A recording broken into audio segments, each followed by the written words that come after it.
If you're wondering which OLED monitors are worth your money, stick around. After we run through each product, I'll give you my personal take. Would I buy it or would I skip it? No fluff, just my honest opinion. Let's get into it. Asus ROG Strix XG32UCWMG.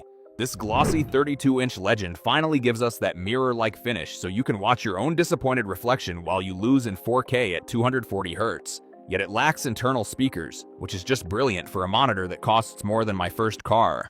It is basically the PG32UCDM's cooler sibling that actually went to the gym and got a glossy tan, but the 15-watt power delivery on the Universal Serial Bus C port is so weak it wouldn't even charge a toaster, let alone a laptop. Would I buy it? Yes, because that glossy coating makes the colors pop harder than a champagne cork at a wedding. Sony InZone M10s. This competitive sweatlord monitor hits 480 Hz, which is great if you have the reflexes of a caffeinated squirrel, but the lack of Universal Serial Bus C and a price tag that screams, "I have a trust fund," makes it a tough pill to swallow for a 27-inch screen. It handles motion better than the LG 27 GX700AB thanks to its dedicated esports modes, but it is dimmer than a broken flashlight in high dynamic range, so do not expect those highlights to blind you like they should. Would I buy it? Maybe, but only if I suddenly become a professional Valorant player and find $1,000 on the sidewalk. LG 27 GX700AB. LG threw a 4th-generation tandem OLED panel into this thing to hit 1500 nits of peak brightness, which is bright enough to melt your retinas, yet they ruined the party with a matte coating so grainy it looks like someone sprayed hairspray all over the screen. It is technically brighter than the Sony InZone M10s, but the vertical banding in dark scenes and terrible out-of-the-box color accuracy make it feel like a prototype they forgot to finish before shipping. Would I buy it? No, because looking at that oily matte finish for more than 10 minutes makes me want to scrub my eyes with steel wool. Asus ROG Swift PG32UCDM. This 32-inch quantum dot OLED is basically the gold standard for 4K gaming with its 240 Hz refresh rate, though it has more variable refresh rate flicker than a cheap strobe light at a high school dance. It is significantly more colorful than the OLED panels found in the Sony or LG monitors, but that massive external power brick is so huge you could probably use it as a structural support for your house. Would I buy it? Yes, because quantum dot colors are like a drug and I am officially an addict. Asus ROG Strix XG32UCWG. This glossy beast lets you switch from 4K at 165 Hz to a sweaty 1080p at 330 Hz, but honestly, gaming in 1080p on a 32-inch screen is like trying to enjoy a steak through a straw. It's got that signature ROG tax and a reflective coating that'll let you admire your own disappointed face during dark loading screens. Yet the motion clarity and brightness are genuinely top tier for a WOLD. Would I buy it? Maybe. Because while that dual mode trick is cool for pro gamers, paying premium prices for a monitor with a measly 15-watt USB-C port feels like a personal insult. MSI MPG 272URX. Finally, a 27-inch 4K QD OLED that hits 240 Hz without looking like a plastic spaceship, though it still has that annoying VRR flicker that makes your screen look like it's having a mini seizure. The colors are so vibrant, they'll make your retinas scream, but God help you if you have a window nearby because the black levels turn a weird purple the second a photon touches them. Would I buy it?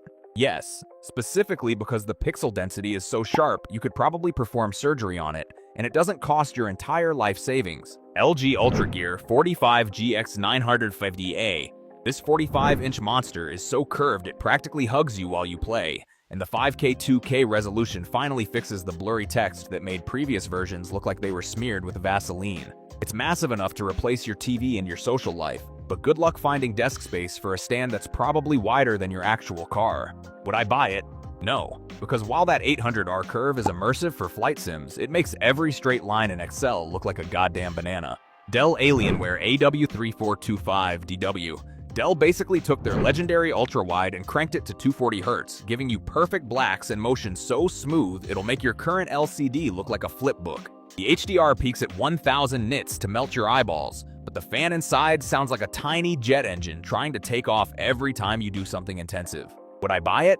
Yes, since it's basically the gold standard for immersive gaming and comes with a 3-year warranty that actually covers burn-in so I can leave my desktop icons on without a panic attack. Alienware AW2725DF. If you're a competitive sweatlord who needs 360 Hz, this 1440p speed demon is essentially a cheat code, provided you don't mind the lack of speakers or any sense of aesthetic subtlety. It's faster than your reflexes will ever be, though the 27-inch size feels a bit like a toy compared to the ultra-wides, and the HDR 400 rating is basically a participation trophy. Would I buy it? No, because if I'm dropping this much cash on an OLED, I want 4K or an ultra-wide, not a flat panel that looks like something I used back in high school. Gigabyte Aorus FO27Q3. This beast rocks a 360Hz refresh rate that makes motion smoother than a buttered slide, but the secondary light reflections turn the blacks into a weird purple shade faster than a grape juice spill. It features a built-in keyboard video mouse switch for managing multiple computers, yet the 18-watt power delivery on the universal serial bus Type-C port is so weak it could barely charge a vibrating toothbrush. Would I buy it? Maybe, because it is an absolute speed demon for competitive gaming, but only if you plan on living in a dark basement like a tech-obsessed vampire. MSI MPG 322URX. You are looking at a gorgeous 32-inch 4K quantum dot organic light emitting diode panel that delivers colors so vibrant they might actually heal your depression, though the glossy finish acts as a high-definition mirror for your own crying face during loading screens. It finally adds DisplayPort 2.1 so you can stop huffing that display stream compression copium. But the price hike over the previous model is basically a daylight robbery attempt by MSI. Would I buy it? Yes, because the 98-watt power delivery and massive screen real estate make it the ultimate do-everything monitor if you can ignore the hole in your wallet. MSI MAG 272QP X50. This monitor is basically cheating with a 500Hz refresh rate that is so fast you will literally see your enemy's thoughts before they even have them. Plus, the upgraded True Black 500 certification actually lets you see things in the shadows, for once. It is the first 500Hz organic light emitting diode on the market to make motion blur look like a relic from the Stone Age, even if the variable refresh rate flickering still pops up to remind you that nothing in life is perfect. Would I buy it? Yes. If you are a sweaty professional gamer who needs every single hertz to justify your existence on the leaderboard. Asus ROG Strix XG27AQ DMG. This monitor brings a glossy finish to white organic light emitting diode panels that makes the contrast pop like a firecracker. But the lack of high-definition multimedia interface 2.1 bandwidth means you are stuck in the past like a flip phone user. The 240Hz panel is great for most gamers and uses less power than its older brothers, though the text clarity is still a bit of a blurry mess that will make you feel like you forgot your glasses. Would I buy it? Maybe, because the anti-flicker tech is a literal godsend for your eyes, but only if you find it on a massive discount. Asus ROG Strix XG27A-KWMG. This absolute unit uses fancy tandem organic light emitting diode technology to boost brightness by 15%, finally solving the OLEDs are too dim problem that has been plaguing us for years. It bumps the refresh rate up to 280 Hz and keeps that glossy coating for maximum inkiness, although the gamma curve can sometimes crush shadow details like a trash compactor. Would I buy it?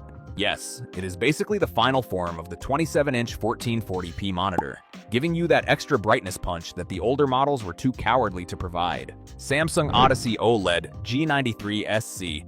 This 49-inch absolute unit of a monitor is wider than my future prospects, and while the 32:9 aspect ratio makes gaming feel like a cinematic masterpiece, the built-in speakers are so trash they sound like a depressed bee trapped in a tin can. It ditches the annoying smart television bloatware of its more expensive brother to give you a pure, fast-paced experience, though you might still deal with some weird wake-up glitches when using the DisplayPort. Would I buy it? Yes, because having this much screen real estate for multitasking is a godsend, and not having to deal with a clunky remote or a forced Samsung account is the ultimate quality of life upgrade. MSI MAG 321 UPX. This 32-inch 4KB beast is the budget king of high-resolution gaming, offering a buttery smooth 240Hz refresh rate that makes every headshot feel like a crime against humanity. The quantum dot organic light emitting diode panel is gorgeous, but the lack of DisplayPort 2.1 means you're stuck using display stream compression like a peasant if you want maximum settings. Would I buy it?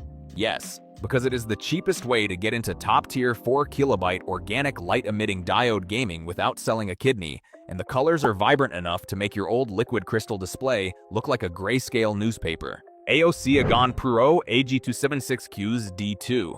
This 27-inch panel has response times so fast they basically break the laws of physics, though the vertical alignment blacks turn a weird shade of purple if you dare to turn on a single light bulb in your room. While it handles motion like a dream at 240 Hz, the high input lag at 60 Hz means your retro games will feel like you're playing through a vat of molasses. Would I buy it? Maybe, Because while the price is attractive and the motion clarity is elite for competitive shooters, the limited high dynamic range color gamut makes movies look a bit more meh than wow. Asus ROG Swift PG27A KWPW. This monitor is so fast, it literally has a 720Hz mode that turns your games into a blurry mess of 720 pixels just to flex on your friends. The tandem organic light emitting diode tech is ridiculously bright for an organic light emitting diode, but the glossy finish is basically a high-end mirror that will show you exactly how much you need to go outside. Would I buy it? No. Because spending over $1,000 on a 1440 pixel monitor is insane when it doesn't even have built-in speakers or a universal serial bus Type-C port for my MacBook. Gigabyte MO27QQ28G. This monitor is the king of good enough, offering a solid 280Hz refresh rate and a matte coating that actually lets you see your screen during the day without the graininess of a cheap sandbox. It includes a keyboard video mouse switch, which is great for productivity, but the stand feels about as sturdy as a house of cards in a hurricane. Would I buy it? Yes, because it delivers next-gen organic light-emitting diode performance for around $550. And unlike the Asus, it actually remembers that people use universal serial bus Type-C cables in the year 2026. Thanks for watching. I hope this video helped you pick the OLED monitors for you. If you have any questions, drop a comment below. Links to all of these products mentioned in this video will be in the description.